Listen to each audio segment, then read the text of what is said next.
What's up, nerds? Welcome to Nintendo Power Block for June 5th, 2018. 1 week until we find out what Nintendo has in store for us for the rest of 2018 and maybe into 2019. I'm very excited. Joining me, as always, that retro code, Edward Varnell. Ooh, I got a game to talk about. Hi, everybody. I've also got games to talk about finally this week. Also joining us, the wise Wisconsinite, Jesse Douglas. Yeah. What's up? Woo! Yeah, I can't wait. E3. It's finally here. Almost. It's gonna be awesome. It's gonna be awesome. E3, man. What a time of the year, and it's gonna cheer me up so much after the Cavs lose this finals. It looks like, but it's okay. You know what? It's okay. I honestly think I get more excited for this than even if like the Packers were in the Super Bowl. Yeah, I mean that's because I get excited. You know, don't get me wrong. I'd love that, but I got more stake in this. Well, I got more interest in. As a Cleveland Browns game. fan, I have to ask you, what's the Super Bowl? And Ed's just like, Well, sports. though you guys. So you guys have probably played more playoff games though than the Lions, haven't you? Ooh, no. No? I think since the Browns came back in 1999, I think we've only been in 2 playoff games. Well, They didn't win no games last year, right? Yeah, we didn't win a single game last year. In the last 2 years, we are 1-31 in the last 2 seasons. Is the Detroit Lions better?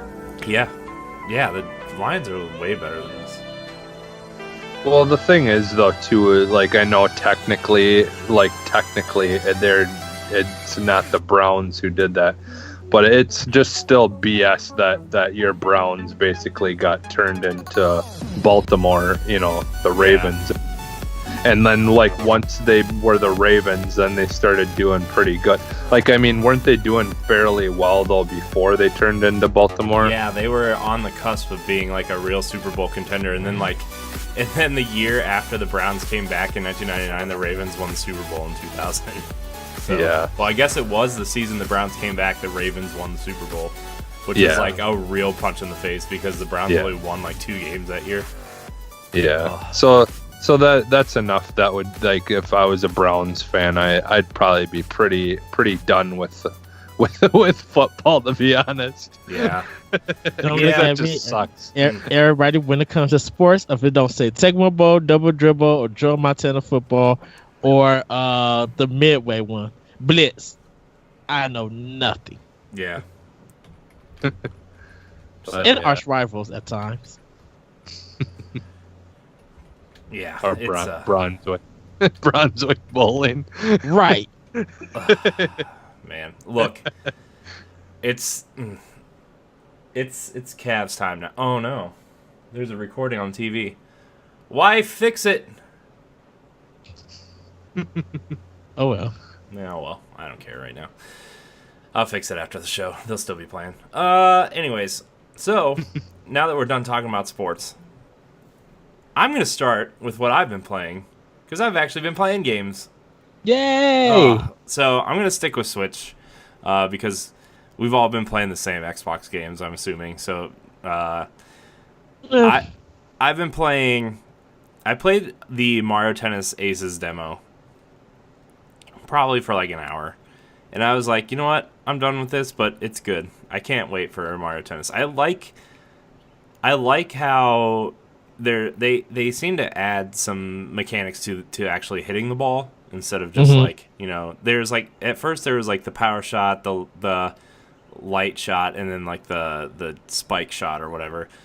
Now like there's different ways you can hit the ball. There's different like shots within the shots, and then like I was really worried about the racket breaking thing, but it's not really that bad. Like I think they need to tweak it a tiny bit before the game comes out, which I'm sure if people complain enough because it's the internet, I think you know that mechanic is gonna add some kind of level of strategy to the game, whether you want to hit the ball back or not. Like, and when your racket takes damage, it's only on specific shots.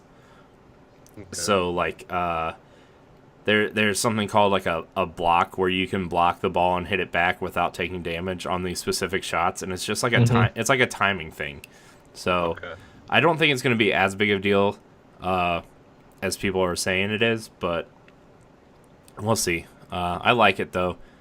I played as Yoshi and Mario, and they both play relatively the same. I think Yoshi's a little bit faster, but it's cool though. I like it. But the other game I've been playing is N++, the game I've been waiting for. Dude, I refuse to play the next level until I grab all the gold coins in one level. Like, I refuse. Wow. So I've probably already put like 2 hours into that game, but I'm still in the tutorial levels because I refuse to move on until I get these coins. And now I'm stuck on one where like you jump up this like these walls, you wall bounce all the way up, and then you have like this thin crevice to jump over the door and land by the gold coins, and it's like that's hard enough to do as it is, right? But behind each of the gold coins, if you grab the coins in a certain way, there's bombs behind them, and then if you pick up the gold coins in a specific way, it activates the bombs, and then if you touch the bombs, obviously you're dead. So it's like a very like, I don't know, man. It's hard. Meticulous way. Yeah, it's rough. It's hard, but it's actually thinking about it now, I think I know what I'm supposed to do now. I'm like literally just sitting here thinking about it, but man, that game is gonna keep me like sane for the next year, I think, because like, you know, there's almost 5,000 levels in that game now, and like they have in the single player stuff, there's all like the N++ levels, and then they added the legacy levels, which is all the levels from N and N+. And then there's the hardcore levels, which there's about 1,000 of the hardcore levels, and then there's race and co-op modes, which also adds combining both of those probably about 500 levels. So it's like there's a lot of N++ to be played, and like the co-op stuff can be played with just the Joy-Cons, which not really the ideal way to play it, but it's still good. It's still a good time. So my only issue with the game is you cannot map the buttons, because when I'm playing, like I want to be able to, like, just naturally playing Mario and other platformers on other consoles and stuff, on the Pro Controller, I want to hold Y down and jump with B, but I have to hold X down and jump with A, and then Y becomes the restart button, where I want X to be the restart button. And like sometimes I'm doing really well, and then I'll accidentally hit the wrong button because I'm used to that. Yeah. And then I blow myself up on accident. Wow. And then I'll have to restart the level. But it plays really good in handheld mode. I thought the lack of a D-pad was going to be an issue, but it actually turns out that the buttons are the issue I have with the game. But it's not really an issue. It's just an adjustment I have to make, and I have to train myself for. But N++ is really good. It's a good time. It's only $14.99 also. So anybody listening out there who wants a really fun platformer, if you like Celeste and Super Meat Boy and those types of games, N++ is right up your alley. And I'd say it's even harder than both of those games, but it's still fun. Oh, it's so much fun. What? The controls in the game are really tight. Yeah. They're not hard to get used to. You just gotta time the floatness and everything, and just keep an eye. Cause man, it's hard to explain, but the game feels like the ninja feels floaty when he's in the air, but like you can still control where he goes. Yeah. It's hard to explain. It's not like Little Big Planet was, where it's just like you jump and you float and you can't really judge because he's so floaty and you're used to playing Mario. But N++ is that good float where like, okay, it's more of like a hang time float than just a like, oh, I'm just gonna jump and float over here or whatever. You know what I mean? So yeah, it feels so good. I love it. Yeah. I think it would be. I'd probably like it if it's like a lot like Lightfall and stuff where. Yeah, because like it feels like Lightfall actually a little bit, just a little bit slower, I'd say, but. Okay. Like the jumping and the running mechanics kind of feel a little bit like that. Okay. Which is and then like get back to. Because I know Lightfall 2 is like that's like some of the things that make that game difficult is you have this very small margin of error, like where you've got to jump between things like just right and stuff like that, and that's what that kind of sounds like you have to do a lot of. Like there's a lot of like precise things where you got to jump through small areas. Yeah, it's really good. I'm enjoying this game a lot. So, but anyways, Jesse, we're gonna go with you. What have you been playing? So as far as like for Nintendo other than what we've been playing together, I really haven't gotten a chance this week to play much. I think I played a little more of the Pinball Arcade on my Switch, but other than that, today I went to a barcade and played a whole bunch of Nintendo stuff on arcade, so that was fun. Like I've never got to play Super Mario World on arcade, so I got to play that. The player's choice, is it the 10-player choice one? It was one that was there was 3 games you could play. You could either play Super Mario World, Super Punch Out, or what was the other game? I think it was some kind of sports game. Okay. Baseball. It was one of the baseball games. I don't remember what it was, but yeah. So I played Super Mario World and then I played some Super Mario Brothers. They had, you could play the first game or whatever. Mm-hmm. And then I played some Teenage Mutant Ninja Turtles arcade. Yeah. I played that on 2 different systems. They had the one system where you could pick a bunch of games. Oh, and then I played Contra on that one as well. I played Contra arcade. That was fun. And then. What else? I played a couple of pinball machines. They only had like 3 pinball machines, but they were awesome. Like the Ghostbusters one was amazing, and then they had a Guardians of the Galaxy one, and that one was pretty cool too. Like you could pick like which Guardian you wanted or which character you wanted to be. Oh, nice. And then they had a N64 set up with Mario Kart, and they had 4 controllers, so 4 people could play, and that was free. That didn't cost anything to play it. You could just play that if you wanted to, sit and play that all day if you wanted to for free. And then what else? I played some Captain America and the Avengers.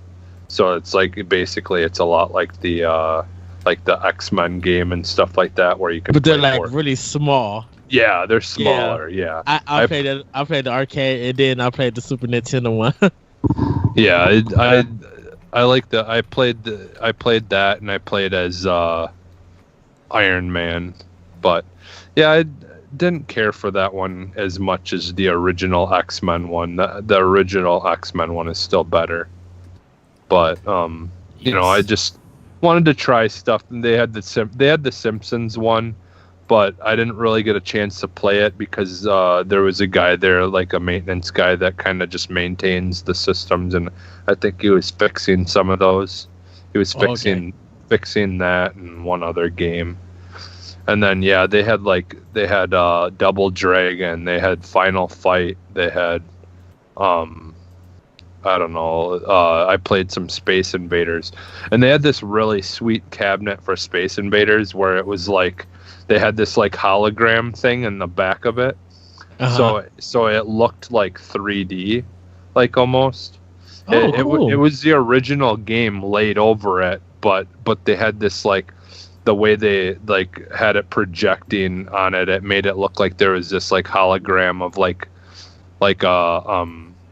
a planet, like coming over the horizon or something like that. In the background, it made it look really cool, and it kind of lit up with like a greenish, like and red colors and stuff like that.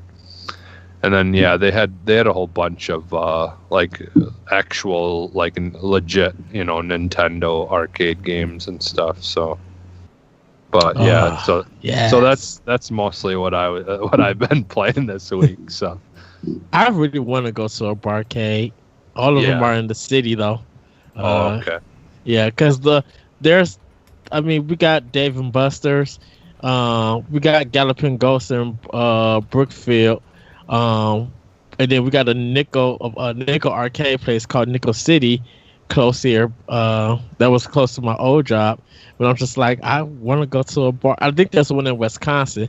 In Kenosha, but I'm just like, I want to go to one and just experience it. Not really drink or anything, but just be like, let me see what games they have and who I could play with or who I could beat up in Street Fighter Third Strike if they got it. They had a whole bunch. They had a couple of fighting games, and then I tried. I haven't played it in forever, but I played the Guitar Hero arcade. I played it on medium, even though I hadn't played in a while. I put it on medium and did okay. I got like 88% or something like that, but I was missing a lot of the blue, like switching the blue to yellow buttons really quick. So it's fun though. I definitely go back again sometime and go. I spent $10 and I think I was there for like 2 hours almost on $10 because it was only a quarter per play. Like the only it was 50 cents for the pinball, but otherwise everything else was a quarter per play. And like when I played Super Mario World on 1 quarter, I ended up finishing 3 levels before the timer ran out. Yeah, so. That's the player's choice. They give you like a 3-minute time. Our Pizza Hut used to carry it, and I used to always play Double Dragon. Oh gosh. Well, and it's weird because it's like this big, overly shaped, like large, like Super Nintendo controller that's like mounted to it. It's really weird, but it works. Like I was like, how is this gonna work? But yeah, it works. Nice. Yeah, it was a lot of fun. Nice. Yeah, I'm looking forward to going back. So. Nice. What about you, Ed?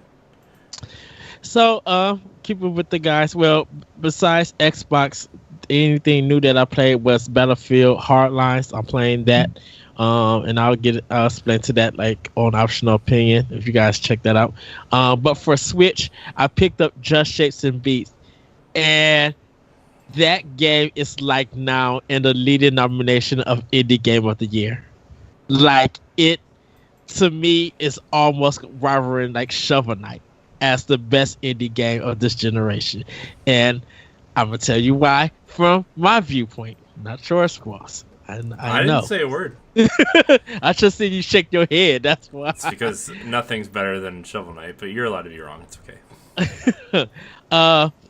Just like O'Connor Class, I really enjoyed that game too. But the music in this game is the trailer just does not give it justice. I'm literally looking for the soundtrack because I'm a huge house head.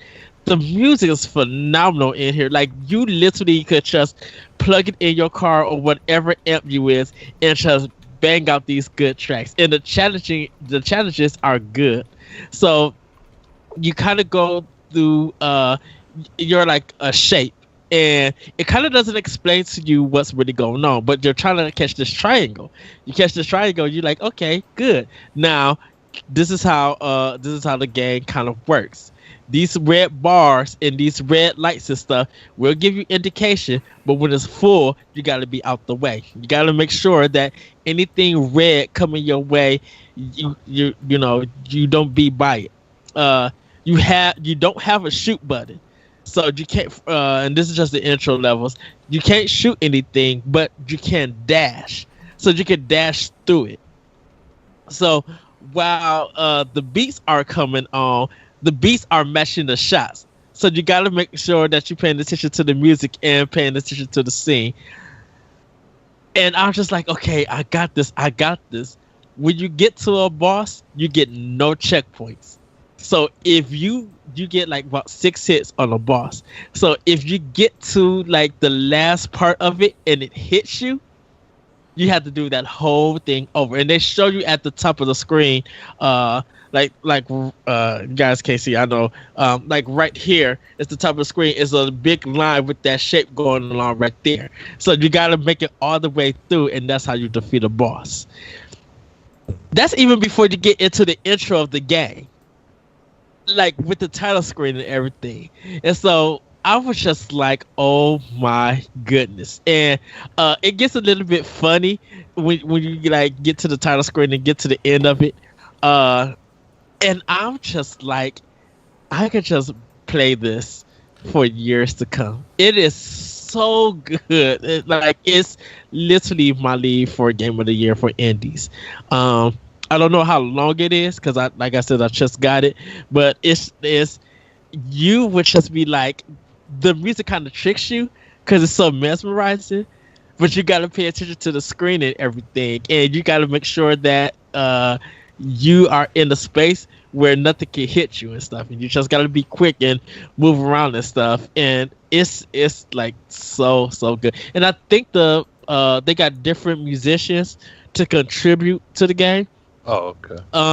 I don't know if they're like local in that area or it's just people around the world. I don't know if they're like got albums out or anything. But yeah, I gotta find this soundtrack to this game because it's literally, you could just play it in the club and everybody would dance to it. It's literally house music mixed with techno, mixed with electronica, and everything works. It kind of gets difficult, but man, you gotta pay attention to it. So I'm loving Just Shapes and Beats, and I threw it up on Twitter, and the developer and the publisher favored my tweet, and I was just like, yes, now give me that good old soundtrack. Played Next Machina on PlayStation 4, ended up being that, got into the groove, really enjoyed that game. And pretty much that's all I've been playing. Beat Ikaruga on Switch, and I suck. My skills was so bad. But with a little practice, I'll get back into it. I beat it because I did it on free play, and I kind of want to limit myself on continues, so I could try to get to the game within 5 continues and stuff. So I got to better my skill play and learn levels all over again. It was funny. Friday I was coming from Chicago, and there was another passenger right by me.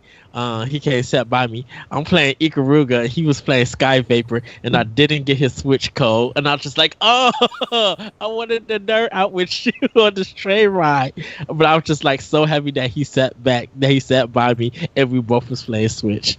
I was just like, yes. But that's pretty much all I've been playing. So, yeah, everybody, if you own PC and you own a Switch, pick this game up if you're into house music and like a good challenge. And if you have Spotify, they actually do have the soundtrack on there already. So I just sent it to you in our chat, or sent it. Yes. So yeah, I was just curious because they're pretty good about getting soundtracks on there. for games and stuff, because that's where I listen to like my Rhyme soundtrack and No Man's Sky. Even though I've never played No Man's Sky and I know nothing about it, I've heard that their soundtrack was pretty good, so I like checked that out. Because the one local retro store that sells retro games, they have a lot of old like original soundtracks on vinyl, and that's one of them. And they actually have Battletoads soundtrack on vinyl. But they had the No Man's Sky one, and so it was like $100 and some bucks, and I was curious if it was on Spotify, and sure enough it was, and I do like that soundtrack. But yeah, I'll definitely check this soundtrack out then. I do want to get the game though too eventually, because that's kind of right up my alley as well. Like I love that kind of stuff. And it mixed 8-bit with techno house, and it's like I just want to hear this, and it sucks because I have to focus, but my body wants to dance to it, and it gets literally crazy, and I'm just like dash about my head, dash about my, and it's so good. Well, and my gaming TV is hooked up to a surround system, so that should sound fun. It should be fun. Nice. Well, games, and more games. Yes. Games. Okay. Well, now that we're done talking about games, let's get into these news bits, if there are any. News bits. I'm just kidding. There's a few. Okay, so our first news story comes from Game Informer.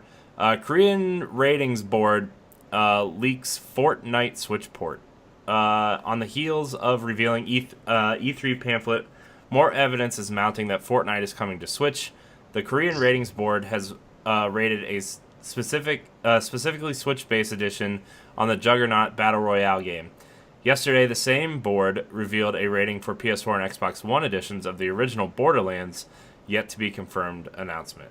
Our take is the last few weeks have been a smorgasbord of leaks, which will hopefully be confirmed at E3.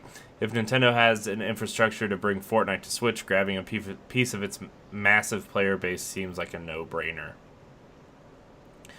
That'd be cool to play some Fortnite on Switch if they run it through your Epic account and not your Nintendo account. In that way, like when we play Squad Goals online, like I think that would be a cool feature for us to do on Squad Goals, or just as a video in general, where like I'm playing Fortnite in handheld mode on Switch. Well, I'm playing Fortnite on Switch, and then you guys are playing on Xbox at some point, and like we're playing cross-platform. Well, it's questionable about the Fortnite thing, because a lot of people don't know if it is Battle Royale or if it's just a regular Fortnite game. And we don't know. It'll probably be both, because Battle Royale is still technically a feature of Save the World, so it's probably it's probably going to be both parts of the game. I don't know why they would put one on and not another, especially since like out of everybody that's playing Fortnite, something ridiculous like 97% of people playing Fortnite are playing Battle Royale, and only 3% are playing Save the World. So, well, that's why I wonder if it is getting this rating, and they bring out to the collection. I wonder if Epic is still going to continue that to keep Battle Royale free. Or are they going to connect it to where when you do buy the game, if you buy the game, you get Battle Royale with some extra items, and it's the only way that you can get some Nintendo cosmetics also in this game. Yeah. Like, I wonder if they would attach it like that. Yeah. Either way, I mean, I would be down for Fortnite on Switch, and like, you know, I've been playing a lot more on my Switch lately, and like, I kind of see the Switch being the only console I play for a while in the next couple months. So, and this is only for Korea. This is not for America. Oh, I should say. That Korean's ratings board usually just rates everything before everybody else for some reason, and those are always the first ratings to come out when everybody's like, oh, the GameX has been rated, it's always the Korean ratings board or Amazon European website. Insert European country here. But anyways, Jesse, what do you think about Fortnite on Switch? Yeah, I just think that it's inevitably it was gonna happen. I mean, it just like, you know, with its cartoon style graphics and everything, like it fits, you know, for a Nintendo game. Yeah. And, you know, and it just, you know, and kids definitely all ages play it. So it's a good way for them to be able to, you know, because I mean the Switch is doing so well, they kind of would be dumb not to try to put it on there. Yeah. So yeah, I mean, I think you know, if Rocket League is able to run, and I know these are completely different games, but like they're running server side on their side. You just have to connect to their server through your console, right? And if like you can get cross-platform play through games like Rocket League and Minecraft and all these other cool games, like I don't see an issue with Switch hooking up to your Epic account and playing Fortnite through their server, right? So yeah. Anyways, I would be excited to play Fortnite on Switch. Just Yeah. saying. I think we all enjoy Fortnite quite a bit when we play Royale with Cheese. So check out Royale with Cheese on Nerds Gone Rogue. I do have .com. I do Tuesdays at 10 a.m. Eastern. I do want to see how local play for Battle Royale would do, like at cons, because I think if you could do a local play with 100 players in the building, I think that would kind of take Fortnite Battle Royale to a new level. Yeah, definitely. Plus, like if you did that, plus like the rumor is there's going to be Nintendo specific cosmetics in there. That would be cool.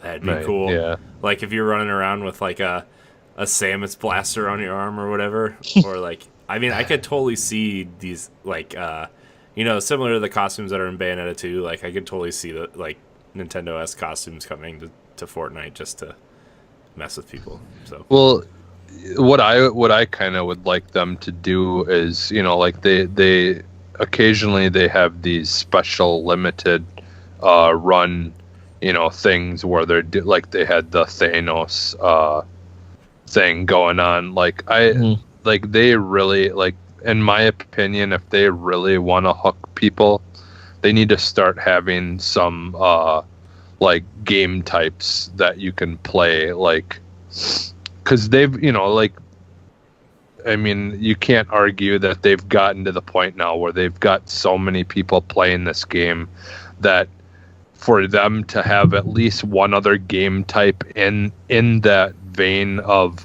doing the, you know, the 100 people, that making another game type isn't really gonna stop the game from not being able to find people to play with, you know. So because I think that's the only reason that they weren't doing, like they won't keep any of that stuff, is because they're probably afraid that that if you split up all the people that are playing, well then you might have a hard time playing one game type because it can't find people. But I think at this point that's nothing to worry about. Oh yeah. There's plenty of people playing it. Especially if like it's on mobile, it's on Xbox, it's on PC. Like the only console like this probably isn't going to play nice with is PS4, right? So like you've got 5 other places that this game is on, and it's like you're not going to have an issue finding a game. Yeah. So, So yeah, especially if you can play in between the 3, the PC, Xbox, and Switch, if they all can play against the same kind of people, you know, or at least Switch and Xbox anyway. Yeah. So that's what they should do though, and then Nintendo could like have their own game type where like you could do something where like, you know, like you could have all kinds of wacky things. Like you could have like be able to like shoot shells at people or something, or, you know, like, I mean, or like fireball, like you could get this fireball suit and like shoot fireballs, you know, like. They must about to try to mod Mario Kart for vehicles in that mud, and someone's going to cheat with the star.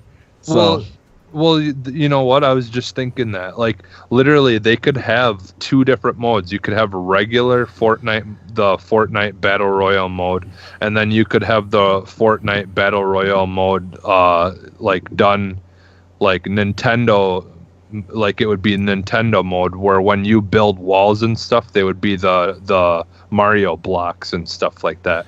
So everything would be like built like it would look like a Mario world basically. Yeah. Like the maps would be like all like stuff you'd see in the background of Mario games. And that's why I said they would attach that to you buying the whole game. Yeah. Get that. I bet it would be like there would be like a not a cosmetic pack, but like, because I think some Nintendo stuff would be free just to entice you to get it there, right? But like maybe a Fortnite Nintendo Builders pack, or and then like obviously a lot of costumes and stuff would be cosmetic and stuff. So you would have to buy like a Nintendo Battle Pass almost, like separate from your regular Battle Pass to unlock certain things. But yeah, I think it would be cool. Or they would just make them a cosmetic thing that you buy separately, like, not charge a whole lot for it. Yeah, it would almost be like in Dota they sell map skins because there's only one map, but you can play the map however you want. Like there's like a water skin for the map, or there's a forest skin for the map, or you could buy maybe you could buy skins for your map. Almost. Yeah. I don't know how that would work. I'm not a designer, but. Anyways. Yeah. We're going to move on. I definitely think, though, them getting into using the Mario stuff, like, in the world and the, building blocks and things like that would be, like, it's such a perfect game setup for something like that to be used. Yeah. So. Yeah. All right. We're going to move on to our next story. That was a lot of Fortnite talk. Not that I don't enjoy it, but... This comes from Nintendo Life and is a rumor. An IMDb posting suggests that Charles Martinet will be voicing Mario in the Wreck-It Ralph 2 movie. It's already been confirmed by Nintendo and Illumination that Mario will be making his grand return to the silver screen in his own outing at some point in the near future. And now, according to a listing on IMDb, the voice behind Nintendo's well-known mascot, Charles Martinet, will voice the iconic character in Disney's upcoming 3D animation film, Ralph Breaks the Internet, Wreck-It Ralph 2. Martinet has been voicing Nintendo's mascot since 1990, so if this listing is accurate, it's fantastic to see his involvement with Wreck-It Ralph 2. With Bowser flying the flag for Nintendo in the original movie, Nintendo's cast would be represented once again in the second entry. For now, though, we'll just have to wait and see for any other information about the sequel. What one? Did you say Illumination? Yeah, the that should be Pixar. No, Pixar does. Wreck-It Ralph. No, the Mario movie is being done by Illumination. Oh, okay. I was just like, no, Wreck-It Ralph's being done by Disney Animation internal. Pixar's not doing it. Pixar didn't do the first one either. I thought Pixar did. No, it was Disney Animation. Oh, wow. Disney has three... Well, there's three teams between Disney Animation and Pixar. Well, there's four teams. There's two at Pixar and two at Disney Animation. That way they can get movies out every year. Because an animated movie approximately takes 2.5 to 4 years, depending on how long it is and like what you want to do with the movie or whatever. So... Okay. But I think a lot of people... Oh, sorry. Oh, no. Because when I heard Illumination, I'm like, I know that's... I think that's DreamWorks. Yeah, it is. And stuff. So that's why I was just like... Right, that's the weird thing. But DreamWorks. Well, go ahead, boss. I'm sorry. DreamWorks is the worst. I can't watch any DreamWorks movie. I just can't. Can't watch Shrek? No, I hate Shrek. I hate Shrek so much. I hate Shrek. He's the worst. Shrek is the worst. Shrek or those little yellow things? Nope. They're both terrible, but I think the Minions are better. The Minions are better than Shrek. But they're both... It's like Dude, the new Minion, the third Minions movie is so good. I would rather. I like it. I would rather Ubisoft make a Rabbids movie. Ooh. I'm surprised that hasn't happened yet, but. Yeah. But what do you guys? I think a lot of people were expecting to see Mario at some point in Wreck-It Ralph 1, and like we saw Bowser, we saw the mushroom, but no Mario. Yeah. We saw a lot of Sonic. Not a lot, but more than probably cared to. But Yeah, I'm excited. I you know, like that would be a pretty sweet movie to have. Like if he wasn't like a main character, but I mean, he was in it, like more than just for a couple of seconds or something. yeah, You know, Yeah. but Yeah, that's the part of Mario. He's for all these years, he's still an icon to video games and recognizable anywhere. Like he will sell you on the movie, sell you on the game, sell you on a plush, board games, whatever. Mario is that powerful as a kind of character in video games. So it would be crazy for Nintendo definitely not to be working with Disney to get this happen. Yeah, I mean, they already got a good relationship. So yeah. It still surprises me though that they went with DreamWorks and NBC and Universal for like theme parks and movies and stuff. Where like, I mean, it surprises me that they didn't go with Disney, but I think it, like the more I thought about it, it doesn't surprise me because like Nintendo and Disney both have that thing where they want complete control over the movie and the process and stuff, which I mean, I think Disney Animation Internal and Pixar would have done a fantastic Mario movie. Like that doesn't surprise me, but the way Nintendo operates, they want complete control over their stuff. yeah, Which is actually like the reason why Harry Potter world, the Wizarding World of Harry Potter is at Universal as well, is because they pitched the idea to Disney first, right? And Disney wanted to make a whole park out of it, but they wanted complete control. And you know, the people that are in charge of Pottermore, which is like the company now, and J.K. Rowling, they wanted it to look like the movies, where like they had all the schematics and stuff drawn up by the art director of the 3rd through 7th movie, and Disney wanted to do their own thing, which is why they're at Universal, because they are allowed complete control over what they wanted to do. right. And plus, I don't know how licensing goes between that, like the deal and stuff. And I think Disney would save more money by doing their own parks. Yeah, and well, stuff, I mean, where right now, like my parents and I have been talking a lot about Disney because they're leaving. Well, by the time this episode goes up, they're already there. But like, they're going to Disney on Tuesday with my cousins. They're taking them. Like, we were supposed to go, but Sana's pregnant, so can't go. But they're going down, and like everything they're about to do or are doing and about to do to Disney World is like if there's one thing I would be podcasting about other than video games, which is something I really wanted to do, but nobody's as passionate about Disney as I am, it's like that I would have done Disney stuff. Oh, I love Disney. But like, you know, they're doing a whole bunch of stuff revolving around Guardians of the Galaxy at Epcot. They're opening Star Wars Land next year. They're doing some Doctor Strange and Captain Marvel and Ant-Man stuff. Like, it's gonna look. Some of those parks are gonna be completely unrecognizable to people who went like within the last year or so. Yeah. when is a lot of that supposed to be done? Toy Story Land or Avatar Land is open right now. Yeah. Toy Story Land opens on June 30th. Okay. Star Wars Land opens next June. Guardians of the Galaxy stuff opens the summer following, and they want all this stuff done by their 50th anniversary, which is in 2021.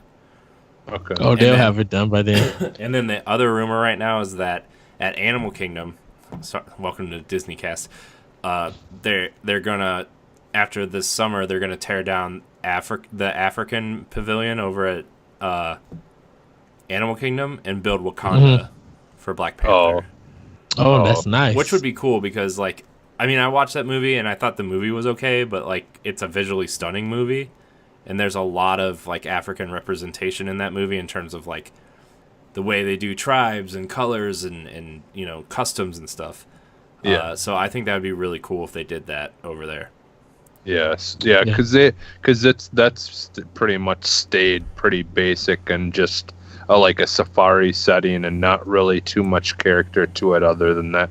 Yeah. Like, don't get me wrong, that like I'm probably in the minority, but that's like what I was most excited to go see when I went to Disney is because like just because I love animals and all that stuff. So like I was more excited to go to that than go on rides. That's But- the one thing I haven't did was Animal Kingdom. Oh, okay. Animal Kingdom. They have- I think now like it used to be like it was an okay park, but there's like Disney's kind of gone through this renaissance of like okay, we need to modernize our parks, right? And like you know, Hollywood Studios is getting Toy Story Land and Star Wars Land, and they're redoing one of my favorite rides, and like I don't know why they're not just keeping it a great movie ride, just updating it for all the stuff that Disney's acquired over the last 30 years, right? But like, you know, the great movie ride had like Alien and Indiana Jones and Tarzan and Wizard of Oz stuff in there, and like they're remodeling that to be history of Mickey Mouse and like a Mickey and Minnie kind of cutesy car ride type thing. You know, they're doing a lot of stuff over there, and then Epcot Future World is getting all kinds of revamped to be more in tune with like the Marvel stuff. Which they're kind of on this weird thing where like they can't use any of the Avengers stuff because Universal's contract is through like 2030, so they can't use. Wow. They can't use Hulk, Spider-Man, Iron Man, Captain America, and like I guess like the X-Men stuff they can't use either. But they only could use it for the movies. Yeah, I'm just And I'm just talking theme park wise. Like they just Theme park wise, okay. yeah, like because Universal is so close to Disney World that like Disneyland can do it, but Disney World can't. It's like this weird like distance thing. I don't know. It's weird. But I think Universal is prepping though to allow Disney to have the Marvel license back because they've obviously got Harry Potter and now they've got Super Nintendo Land and yeah. you know they've got Jurassic Park and The Simpsons and King Kong and Transformers and all that stuff is coming back into play now. So, Yeah. anyways, wow, that was great. That was so exciting for me to talk about all that stuff. But anyways, Mario might appear in the Wreck-It Ralph 2 movie, which I can't wait for that movie. And Incredibles 2 comes out in like 2 weeks. It comes out that Thursday after E3. Right. Right. So, woo! I'm excited. Yeah, I can't wait to see that movie. I love Yeah. Incredibles so much. I might sneak in and go see it that Friday morning. See like To wrap it all back around to Switch, Lego Incredibles 2 comes out that Tuesday. Anyways, right? I'm just trying to tie it all together, guys. Our next story comes from Nintendo Today. This is a eShop update. These were the best-selling Switch eShop games of last week, and it might not be what you think. Last week, Nintendo Switch eShop chart had a lot of surprises. For one, most of Nintendo's first-party titles were outsold by indie games. Out of the top 20, Super Mario Odyssey came in dead last at number 20. It shows just how strong the indie selection is on Switch, which is why so many indie developers are bringing their games to the console. But Nintendo's first-party titles have never really dominated the eShop charts anyway, because most of Nintendo's gamers prefer to buy the retail versions. I'm just going to go over this list here, some of the highlights for the... I'll just read the whole list, actually. So, number 1 was Wizard of Legend, the roguelite that a lot of people are talking about. what is good. Yeah. Bloodstained Curse of the Moon, number 2. Mega Man Legacy Collection 2 at number 3. Hyrule Warriors Definitive Edition at 4. Mega Man Legacy Collection at 5. Stardew Valley at 6. Tropical Freeze at 7. Astro Bears Party at 8. It's because that game was on sale last week for like $1. Because like I was like, man, this would be a really funny Let's Play if we just did something dumb like Astro Bear Party. Mario Kart 8 Deluxe at number 9, Human Fall Flat at 10, Arcade Archives versus Super Mario Brothers at 11, Minecraft at 12, Little Nightmares at 13, Street Fighter 30th Anniversary Collection at 14, Overcooked at 15, Breath of the Wild at 16, 60 Seconds at 17, Rocket League at 18, Ikaruga at 19, and Super Mario Odyssey landing at the last spot at number 20. So, a lot of good indie games. Indie games dominating the charts, man. Well, and that's amazing that Zelda is still in the top 15. Yeah. It's like you'd think everyone already has it, but that just shows that a lot of people are still buying Switches and getting it right away when they get their Switch. Yeah. True. Odyssey still being on the list is amazing. I'm like, even at 20, that means that it's sold enough to be on that list. So I mean, that's good.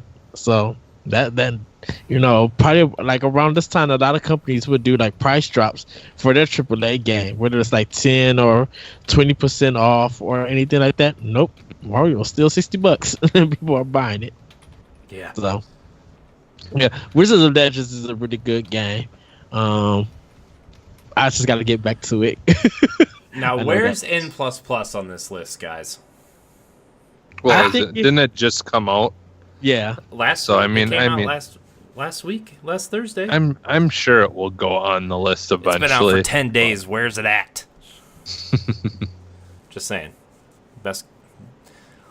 Probably the second or third best indie game on the system right now, in my opinion. In my humble opinion. So, the cavalcade of indie and big party games, AAA and first party, is in rotation now. It's in movement. Because, man, there's probably about another 20 games worth to get just for the summer. Yeah. So that list is going to change. But yeah, Hyrule Warriors, I agree with you, Jesse. Dude, that thing was hard to find the day it came out. Like, physical copies were hard to find anywhere. Yeah. Yeah, I'm so far behind on like getting the games that have come out. Like, I've given up.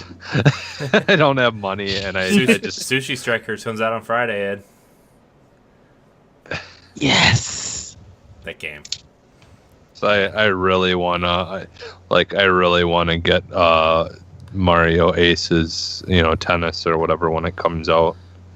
I wanted to get Tropical Freeze, and I hopefully will eventually get that. But yeah, there's just so many games that have come out that I want. It's just ridiculous. Yeah. Well, our last news story comes from Game Informer. Astro partners with Nintendo, starting with Zelda-themed headset. The Astro A10 headset is partnering with Nintendo to create a Legend of Zelda Breath of the Wild themed headset. The headset, which Astro says is just the first product from their collaborative work with Nintendo, is an A10 headset with sleek Zelda iconography covering it. The idea, Astro says, is to release headsets that can be used for Nintendo Switch voice chat. We worked closely with Nintendo to create a stylish, uncompromising audio experience with a special new chat adapter designed specifically for Switch. With Nintendo Switch Online smartphone app, players can chat with their friends while playing compatible games or at home on the go. The headset gets released this winter and will be shown off at E3. So, really good, nice design. It's really cool. It's a nice headset. Yeah. I'll wait to E3. Hopefully they show more like the boxing price and everything for it. Because I would like to see it do good. Like people will think about picking it up. Yeah.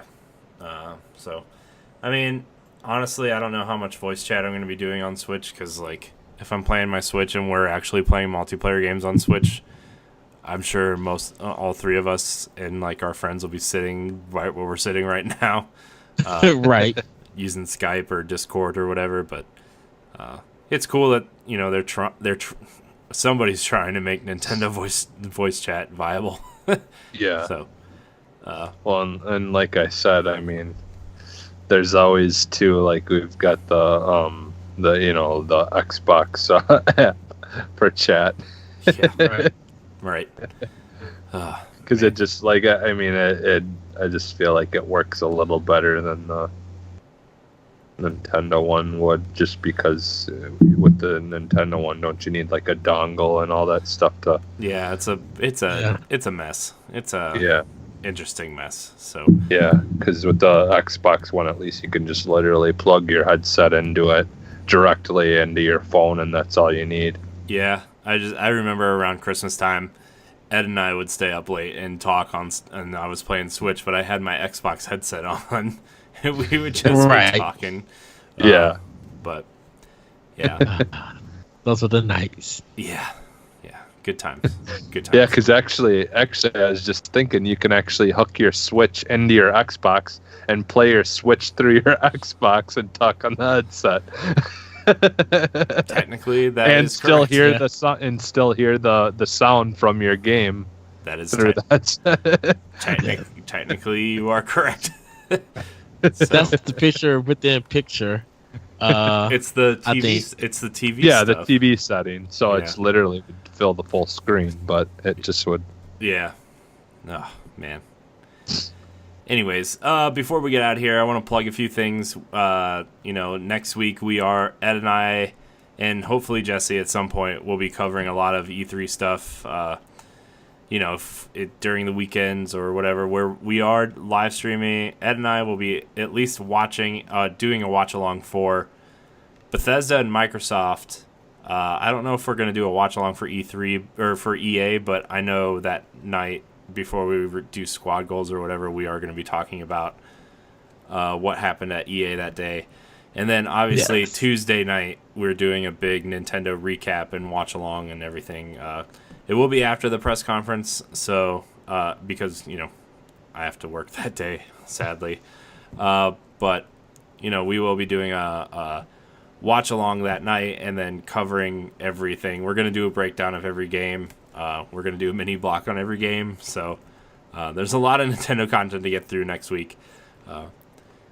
Yeah, and actually, people come to ngrradio.com. I'm going to be trying to post stories for pretty much for Monday also with Ubisoft and Ubisoft, Square Enix, and Sony.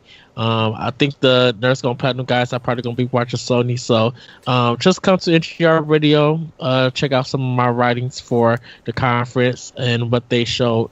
And hopefully I'll have notes for you all in case if you want to take our notes and use it for your own podcast. Yeah. I'll put it up there for you all. Yeah, and we're going to try to live stream our watch along through twitch.tv/NGR Radio. I think we're going to do it through Twitch. Maybe we'll do it through YouTube, but I'm going to figure that out. We're definitely doing it through Twitch. So I want to see if I can do a double stream and see how that goes. So we're going to try that, but at least twitch.tv/NGR Radio. We are going to do it live, so it'll be a good time. Let's see what else.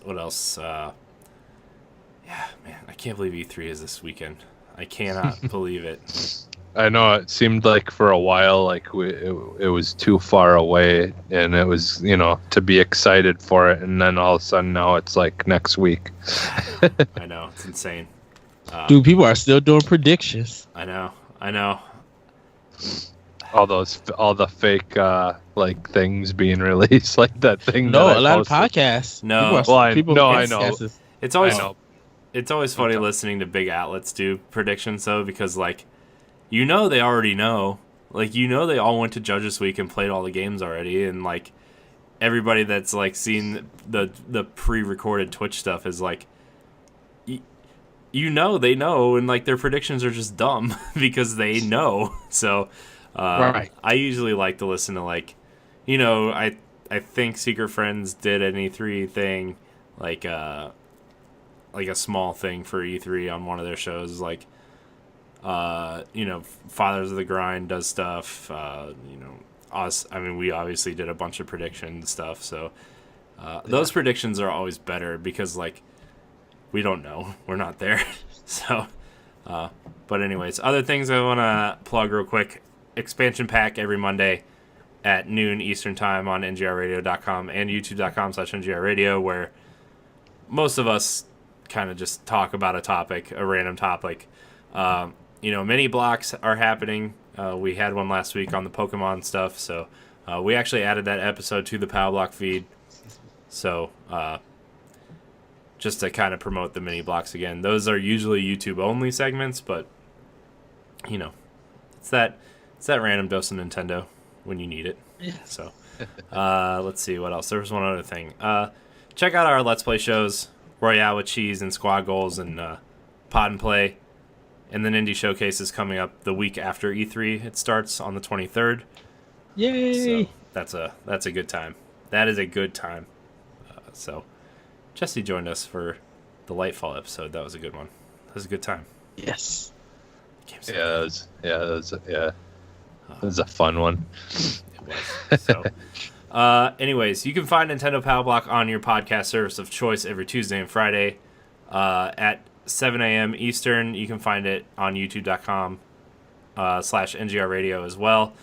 You can follow us on social media at NGR Power Block. Join our Facebook page, our Facebook group rather, youtube.com/groups/Nintendo Power Block. And if you want to follow all of our content, facebook.com/NGR Radio.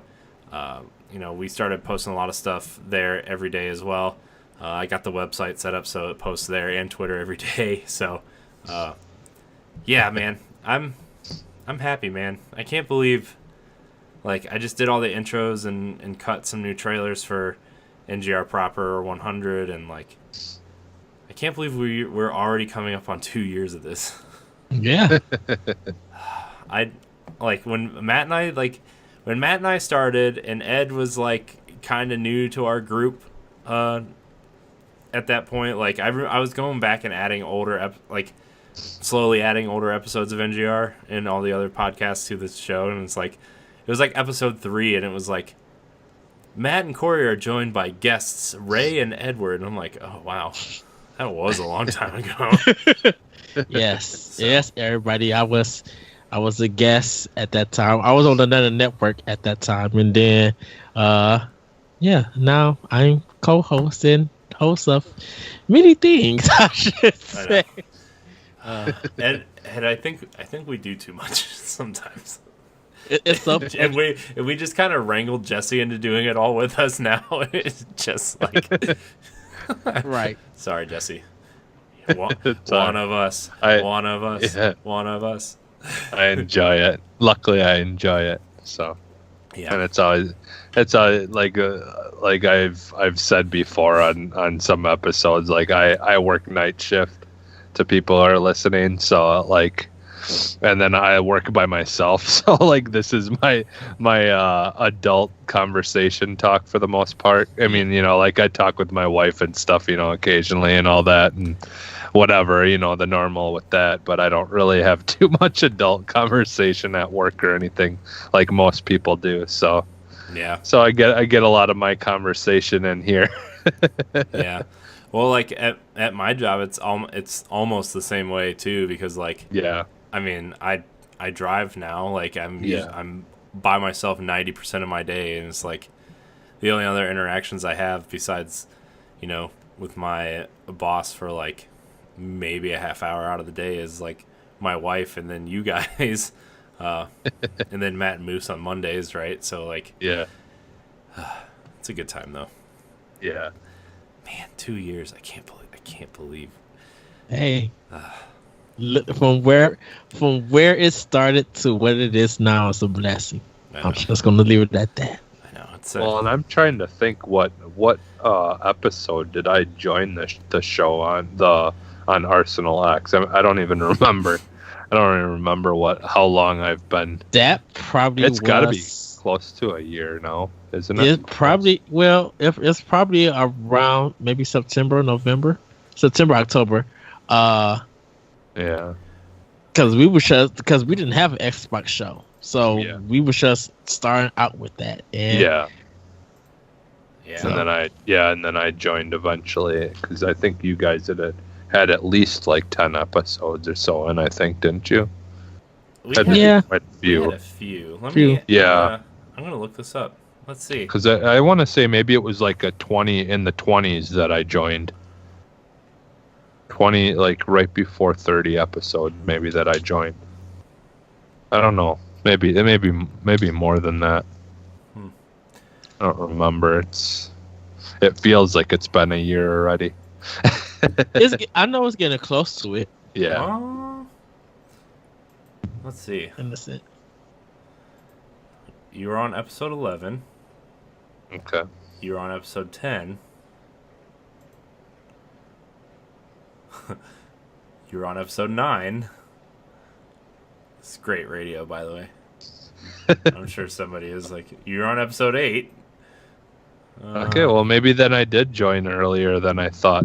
Well, I had known, I knew though that it wasn't too many in, but I guess I didn't think it was that. You joined in episode 7. Okay. It looks All like. right. Yep. Lucky number 7. Yep. Right. So. I took hosting duties when we did the audio one, after the audio one. Yeah. Yeah. Oh. Yeah. So. But anyways, like I feel really kind of like everybody is like kind of on the track to like pulling their own weight's the wrong word, but like, you know, Ed, you do a lot for this channel, and Jesse, you do a lot of like, you know, I mean, you have the ability to record through Twitch now, through the Xbox for squad goals when I'm not around and stuff, and it's like Nerds Gone Platinum is like all of their stuff is totally out of my hands now, right? So like unless they need like something specific for like if we decide to do new intros 6 months from now, God, nope, not gonna do it. Or like, you know, change the song or whatever in the intro or whatever. Like Jason's been testing stuff out for trophy hunters, so like like all of the NGP stuff is out of my hands now, right? And it's just like, what a not that it was like a burden or anything, but that's like 4 extra shows that I don't have to edit, and it's like free time. Yeah. Free time. Yeah. So let's make new intros for all the shows because you Right. have free time. Create more work for yourself. But like I don't mean that I mean I'm not saying that to like discourage anybody or anything. I'm just saying like everybody's pulling their own weight and everybody's like doing a fantastic job, and I think I say that like once every other week, but like, you know, you guys are appreciated and it's a good time. So Well, it's fun to do, and I have fun doing it. So But Jesse, do Anyways. you have anything to plug? yeah.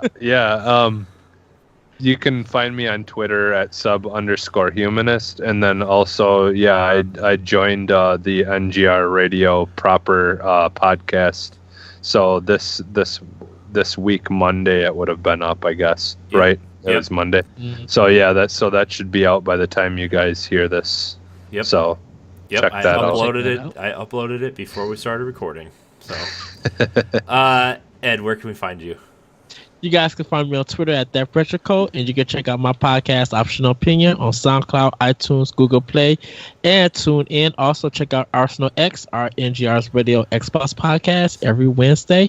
And yeah, we're going to be getting ready for E3, and hopefully you guys will join us. We are reviews, read our thoughts about it, come join our streams and everything. Yeah.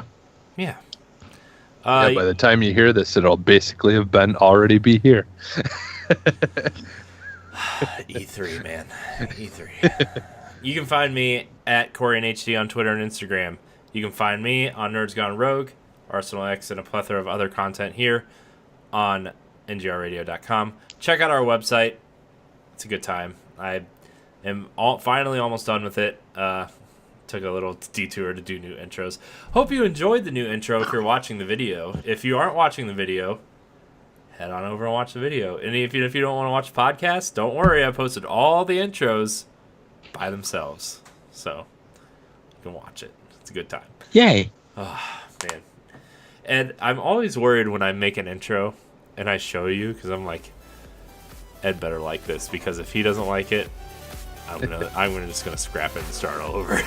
and the thing, everybody, is we probably were talking about it on expression pack about me critiquing on stuff. We'll probably have that discussion one day. Oh, man.